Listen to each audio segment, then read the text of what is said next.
Second day Visakhapatnam रे दिनटी आमर केमिति कोन कटितिला चलंतु देखिबा।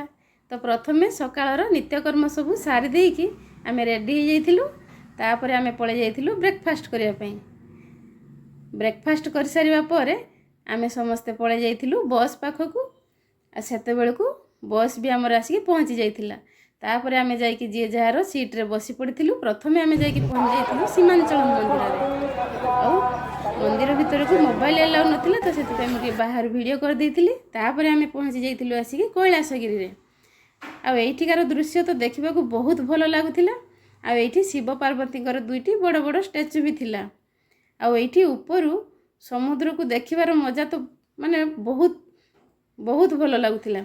एठी समुद्र कड़े घर गुड़ी को भी बहुत सुंदर दिसुथिला। आ एठी लोक माने रूपवेर मजा नेउथिले। तापरे आमे पळे आस्तिलु बीच। आ बीच रे आमे एठी समस्त मिसिकी ढेर सारा मजा मस्ती कलु। तापरे आमे रूम को पळे आसिकी डिनर कर देइथिलु। रहिली जय जगन्नाथ।